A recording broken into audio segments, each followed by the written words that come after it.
What's up, everybody? This is Aircrete Harry, and I'm here to give you a quick update and to get some advice and tips you all might have for me.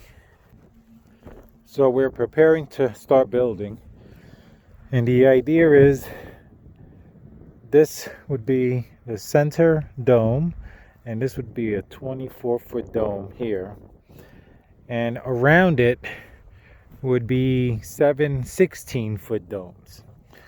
Now the other thing I was planning is this is the Aircrete shed. I'm going to be finishing soon, finally. The other thing I was planning is here and here. I was going to build two greenhouses, one for growing all my vegetables and another one for growing different fruit trees. So I ordered polycarbonate sheets, and the sheets I have here are 6 feet wide by 12 feet long. I have some tires on it just to keep the weight down on it.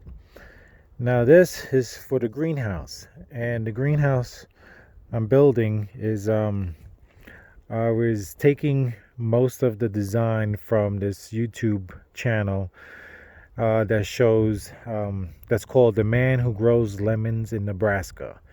Look that up on YouTube. It's a really cool video on a guy showing how he has a greenhouse and he's using geothermal energy.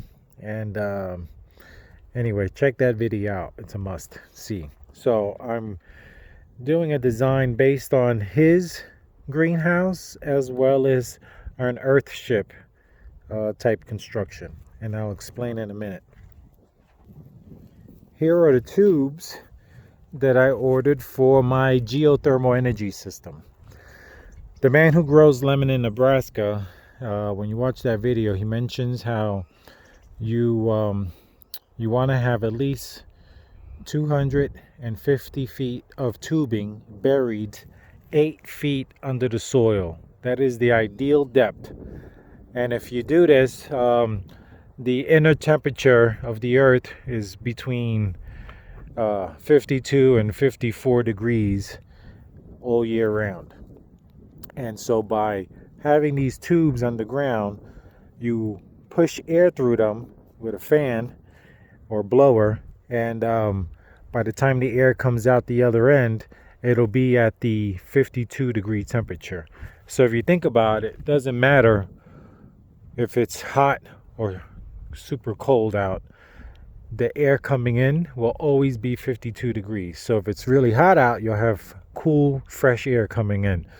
And if it's really cold out, you'll have warmer air that you won't have to heat up as much. So it just makes a lot of sense. It's a proven technology.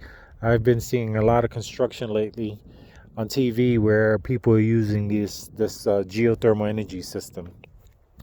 So I have enough tubing here to do two greenhouses, plus each of my domes would have a tube coming into it. And you can see they're big. This is a 6-inch diameter tube. It's a 6-inch diameter. Oh, very important. It's perforated. So you can see here there are holes in it all the way around. There's slits in it, and that's to allow water drainage. That's a very important component or important feature to have on your corrugated tube if you're using it for air, geothermal energy by pushing air. Because if you didn't have these holes in there, you would get water condensation build up, and you can end up getting mold, and you'd be blowing your bad air into your house. So by having that, any condensation that might build up in a tube will just drain into the ground. So that's a key thing when looking into doing the same type of system. So what I'm getting at is where I am here in Colorado. It's the Rocky Mountains. Excuse the wind, it's a really windy day today. And so I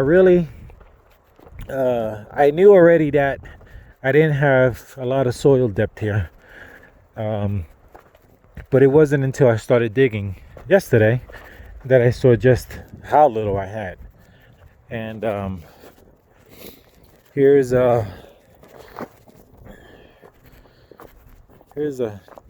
my trench that I dug to bury. I didn't think I was gonna get anywhere near 8 feet. I was hoping for 3 feet, but it looks like 2 feet in most spots. I'm actually standing on a giant rock here that is giving me maybe 6 inches. So it's really uneven. My plan was to dig the trench as deep as I could, and I figured it was going to be 3 feet because in that area over there when I dug, I had at least 3 feet of soil. This side is a lot shallower, and it doesn't get any better anywhere else. It's the same. So my plan was to dig as deep as I could and then put soil on top so that I could create my 8 feet of depth.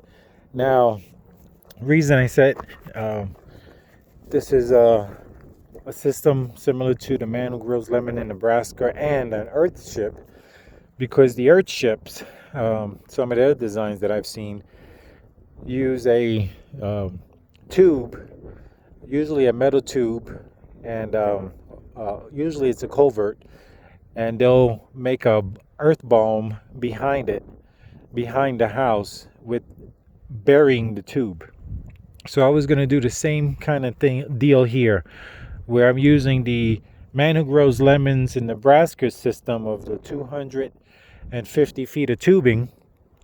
Then I was going to also bury it so that I had 8 feet of soil on top. Well, I have two problems. I don't have much soil. I have more rock than soil here. So one of my concerns was these rocks would probably crush the tubing. The tubing I know is designed to go in the ground and be buried with soil. I don't think it's going to work very well if I put these rocks with all these sharp edges on top. I may have to put a layer, I may have to purchase soil because I don't have enough soil here. I would need some kind of sifter to sift out the soil from the rock. But so anyway, that's part of my deal, is as far as burying it with these rocks, I don't think that's going to work. I don't have enough soil depth or soil here. So it looks like I may have to abandon the idea of the geothermal energy system. So I want to hear your opinions, your thoughts. Maybe you've come across this problem already. Maybe you've seen someone come across this problem and solved it somehow. I'm trying to figure out the best way to get around this. So anyway, if you guys have any tips or advice, please let me know in the comments. And anyway, I'll be back later with some more updates. Peace for now.